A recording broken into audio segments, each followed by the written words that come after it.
আজকে একদিন 2 দিন 3 দিন হয়ে গেল, তারা একটা ঘাসের ভিতরে কামড় দেয় না। ওই লোকটার দিকে তাকাইয়া তাকাইয়া চোখের পানিগুলো জার জার করে সারতাইছে। আমার বাবাজিরা রে, জঙ্গলার হরিণ হইয়া নবীর জন্য কানলো, ছাগল হইয়া কানলো, উট হইয়া কানলো। আজকে আমরা সে নবীর জন্য কয়েকজনে চোখের পানি ফেলাইলাম। আমার বাবাজিরা রে, আমি আমার বক্তব্য আর বেশি লম্বা করব না, আমি অল্প টাইমে আমার বক্তব্য শেষ করে দিব। একদিন আল্লাহর নবী সাল্লাল্লাহু আলাইহি ওয়াসাল্লাম এরকম সাহাবাদেরকে লইয়া বলতেছে, সাহাবারে, আমি যা কিছু শিখছিলাম তোমাদেরকে শিখাইয়া গেলাম, আমি যা কিছু জানছিলাম তোমাদেরকে জানিয়া গেলাম, কিন্তু আমি একটা কথা রে সাহাবা, আমি প্র্যাকটিক্যালে তোমাদেরকে শিখাইতে পারলাম না। এই কথা বলে আর আমার আপনার নবী কান্দে কান্দে। সাহাবারা বলে, ইয়া রাসূলুল্লাহ, ইয়া হাবিবাল্লাহ, আপনি কিসের জন্য কান্দেন গো, কিসের জন্য কান্দেন? আমার আপনার নবীর কান্না আরো বেড়ে গেল আর বলতেছে, ও সাহাবীরা রে, আমি দুনিয়ার ভিতরে মা বাবাকে কিভাবে খেজমত করা লাগে সেইটাই আমি দেখাইতে পারলাম না।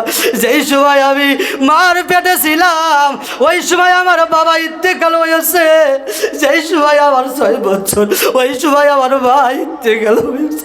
জানি না আজকে এই মজলিসে কার মা হারারে বাবা, কে বাবা হারাইতিম এই মজলিসের ভিতরে আসছে বাবা।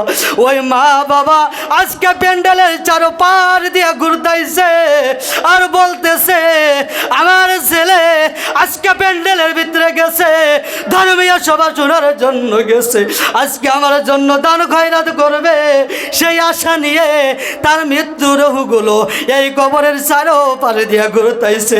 আবার বাবাজিরে, আমি আমার বক্তব্য লম্বা করব না, শেষের দিকে নিয়ে আসছি।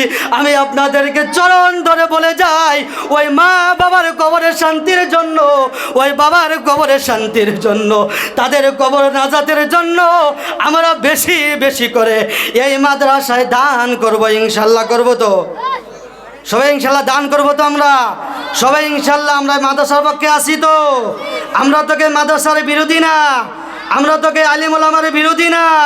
যতদিনে মাদ্রাসা আছে আমরা থাকবো তো, যতদিনে আলিম আছে আমরা আলিমের পাশে বসবো তো।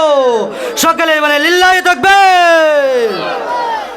যাই হোক, আমি এতক্ষণ বলে আপনাদের সম্মুখে যা কিছু বলেছি, যদি আমার ভাষার মধ্যে, যদি আমার কথার মধ্যে যদি কোনো ভুল হয়ে থাকে, তে আপনাদের সকলের কাছে আমি ক্ষমার প্রার্থী। আর সকলেই আমার জন্য দোয়া করবেন, জানি আল্লাহ রব্বুল আলামিন জানি আমাকে এরকম দিনের খেজমত করতে করতে জানি দুনিয়ায় থেকে উঠাইয়া নেয়। এইখানে বলে আমি আমার বক্তব্য শেষ করলাম। ওয়া আখির দাওয়ানা আনিল হামদুলিল্লাহি রাব্বিল আলামিন।